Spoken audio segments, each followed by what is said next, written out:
अस्सलाम वालेकुम व्यूअर, मैं हूं डॉक्टर बिलाल अहमद राना और आप लोग देख रहे हैं हैंडसम माइंड टीवी चैनल। मुझे उम्मीद है मेरे तमाम व्यूअर खैर वाफिक से होंगे।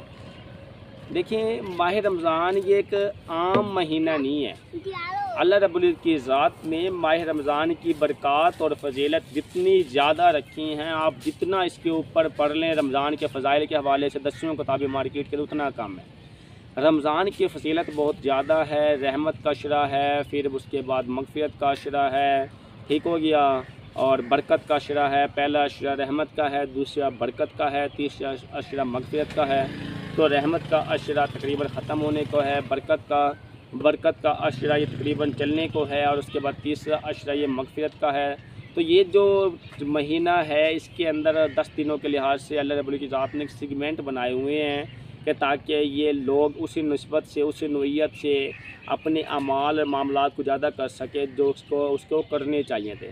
अब जो सबसे ज़्यादा मैं समझता हूँ हसास अशरा है वो मग़फ़िरत का अशरा है, क्योंकि देखिए यार, दुनिया के सारे काम होते रहते हैं। अगर तो आप लोगों को कि अल्लाह रब्बुल इज़्ज़त ने मग़फ़िरत कर दी तो आप समझे आपने सब कुछ हासिल कर लिया, और अगर आपकी मग़फ़िरत नहीं हो सकी तो इसका मतलब आप में काश के अंदर सब कुछ कमी रह गई। इसीलिए जो सबसे ज़्यादा हसास मरहला है वो मग़फ़िरत का मरहला है। ये तीसरा जो स्टेप है अशरा, ये मग़फ़िरत का अशरा है। इसके अंदर अल्लाहुम्मा अज़िरनी मिनन नार नाम की ज़्यादा से ज़्यादा तस्बीहात करें, अल्लाह की ज़ात से जहन्नुम की आग से खुलासी की दुआएं करें, अल्लाह रब्बुल की ज़ात से जो दुनिया के अंदर और बख्शिश के मामलात हैं वो ज़्यादा से ज़्यादा मांगें, और जो पूरा साल गलत कारियाँ हमसे हो जाती हैं, गुनाह के काम हमसे हो जाते हैं, और बहुत सारी ऐसी मामलात हमसे हो जाते हैं जो कि हमें नहीं करने चाहिए थे। दुनियादारी के माहौल के अंदर आके हम हलाल को हराम और हराम को हलाल बहुत जल्दी कर लेते हैं, गरीबों का हक़ मार लेते हैं, यतीमों का हक़ मार लेते हैं, बेवाओं का हक़ मार लेते हैं।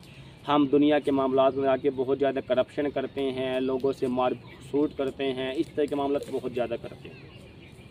अब देखिए, या तो हमारा मौत पे यकीन ना हो। अगर हमारा मौत पे यकीन नहीं है तो फिर तो बात ही ख़त्म हो गई, फिर तो आपको ये बातें समझाना भी फ़जूल है। अगर आपका मौत पे यकीन है और अगर आप तस्लीम करते हैं कि अला कुल्ली नफ्सुन ज़ायक़तुल मौत, के मौत आके रहनी है और मौत का जायका हर जानदार ने चखना है और मौत को भी मौत आनी है, तो फिर मुझे ये बताएं, मौत के वक्त सबसे बड़ा काम क्या होगा कि अल्लाह ने हमें बख्श दिया या कि नहीं बख्श दिया। और इसके साथ साथ जब आगे हम जाएंगे, क्या जो कब्र है, कब्र के बारे में हदीस है कि कब्र जहन्नुम के गढ़ों में से एक गढ़ा भी है और जन्नत के नज़ारों में से एक नज़ारा भी है। अगर अल्लाह रब्बुल की ज़ात ने हमें मग़फ़िरत कर दी, बख्श दिया हुआ, तब वो हमारे लिए जन्नत का नज़ारा होगा।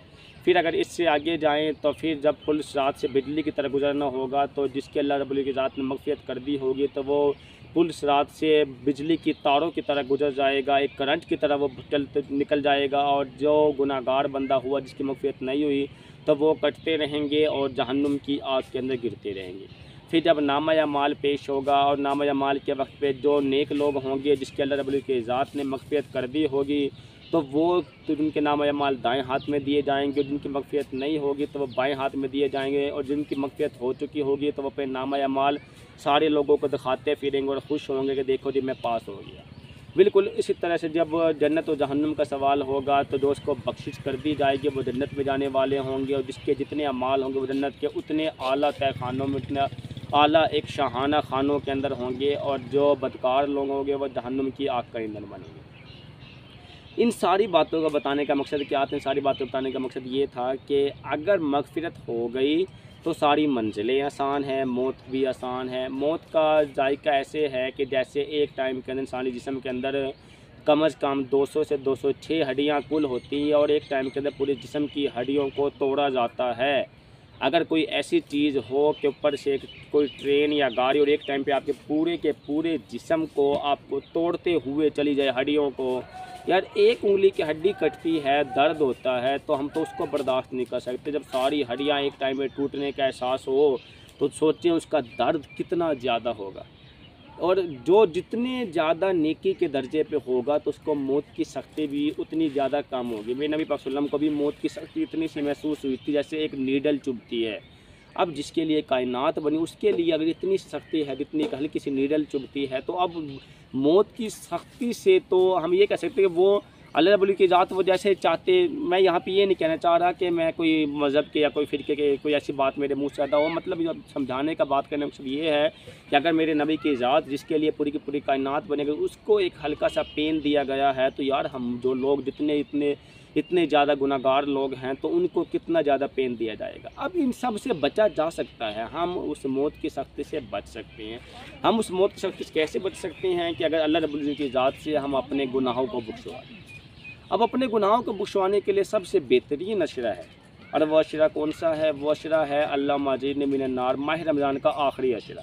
माह रमज़ान का आखिरी अशरा होता है मग़फ़िरत का अशरा। इस महीने के अल्लाह रब्बुल इज़्ज़त की ज़ात सबसे ज़्यादा लोगों को बख्शती है, माफ़ कर देती है, और हत्ता कि 27वीं रात तक पहले जो 20 दिन तक जिन लोगों को बख्शा वो होता है वो सारे लोगों को 21वें रोज़े से सारों को उतना बख्शना शुरू कर देते हैं। फिर जितनों को 27वीं रात तक बख्शा वो होता है, फिर उतने ही लोगों को फिर 27वीं रात शब कदर की रात को बख्श दिया जाता है। फिर जितने लोगों को ये जो चांद रात बनती है हमारी लैलतुल ज़ाइज़ा नाम की रात, जो तो जितने लोगों को पूरे माह रमज़ान के अंदर बख्शा हुआ होता है तो उससे भी ज़्यादा लोगों को लैलतुल ज़ाइज़ा नाम की रात वाले दिन बख्श दिया जाता है। इसका मतलब ये है कि अल्लाह रब्बुल की रात तो बहुत गफूर रहीम है, बख्शने पे आए तो न जाने कितने गुनाहों को बख्श देती है।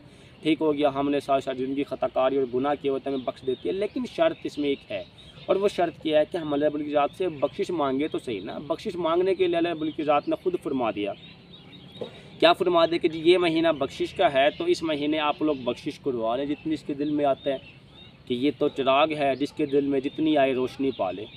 अब जब खुद कह दिया ये बख्शिश का महीना है, तो कौन से नहुस्ती लोग हैं जो इस महीने के अंदर बख्शिश नहीं करवा पाते? नबी की हदीस है कि हर बख्शने की बख्शिश कर दी जाती है, सिवाय 3 लोगों के फरमाया था कि 3 लोगों की बख्शिश नहीं की जाती। अल्लाह के जो अपने माँ बाप के नाफरमान है वो पहले से अपने माँ बाप को राज़ी कर लें, उसकी बख्शिश कोई नहीं होनी है। इसीलिए बाकी 2 लोग और भी हैं, लेकिन इन अमाल को ठीक करने के साथ साथ आप लोग अपनी बख्शिश के लिए, जब आपको स्पेसिफिक कह दिया गया है ये बख्शिश का महीना है, बख्शिश का अशरा है, अल्लाह की ज़ात से मांगे, तो आप आखिरी अशरे में जितना ज़्यादा हो सकता है मांगे। जन्नत से कि जन्नत की कुर्बत मांगे, जहन्नुम की आग से खुलासी मांगे, अल्लाहुम्मा अजीरनी मिनन नार, या जहन्नुम की आग से अल्लाह की ज़ात बचा ले, अल्लाहुम्मा अग़फ़िर लिहय्यतना व मय्यतना व शाहिदना व गायबना, सारी दुआएं करें कि अपने लिए बख्शिश मांगे, अपने जो आपके सामने हैं, जो आपके सामने नहीं है, सब के लिए बख्शिश मांगे। अल्लाह रब्बुल की ज़ात बख्शने पे बैठी है, और बहुत बख्शने वाली ज़ात है, और बहुत ज़्यादा बख्शने वाली ज़ात है। इसीलिए इस अशरे के अंदर हवाले से आप लोग बख्शिश के बारे में सोचें और बख्शिश के बारे में ही मांगें, और ज़्यादा से ज़्यादा बख्शिश की दुआएं करें। और हाँ, एक बात जो बड़ी कीमती बात है वो ये है कि बाद लोग इस चीज़ के लिए परेशान होते हैं कि जी मुझे तो दुआएं नहीं आती, मुझे तो मांगना नहीं आता। और भाई अल्लाह रब्बुल की ज़ात के आगे ना जो आपकी अहमियत है वो आपकी दुआओं की तो है, वो दुआओं की अहमियत सिर्फ इस सेंस के अंदर है कि मेरे नबी की लैंग्वेज जो थी वो अरबिक थी, और उस अरबी ज़बान के अंदर मांगने की फजीलत इस वजह से है। सिर्फ इसके अलावा जो असल ताकत है ना वो अरबी से बड़ी ताकत है आपके दिल की पाकीज़गी की। आपके दिल की पाकीज़गी अगर ज़्यादा है तो आप उर्दू में मांग लें भाई, आप फ़ारसी में मांग लें, आप सराइकी में मांग लें, आप इंग्लिश के अंदर मांग लें, आप अल्लाह रब्बुल की ज़ात के आगे कोई ऐसा मसला नहीं है। अगर आपको दुआएं नहीं आती, आपको अरबी नहीं आती है, कुछ नहीं होता आपसे। अल्लाह रब्बुल की ज़ात ने तो आपके ना दिल के भेद को देख के आपको उतना बख्शना और उतना माफ़ करना है, उतना ही अता करना है। अगर तो आपका दिल नदामत पे उतरा हुआ है, अगर आपका दिल के अंदर शर्मिंदगी महसूस है, अगर आप अपने गुनाह के कामों के ऊपर पशेमानी महसूस करते हैं, और अगर आप तहैया करते हैं कि मेरे पास से जो गलत काम हो गए वो हो गए, आज के बाद मैं कोई गलत काम नहीं करूँगा, तो फिर ऐसे सूरत हाल के अंदर अल्लाह रब्बुल की ज़ात ने आपके दिल को देख के बख्शना है।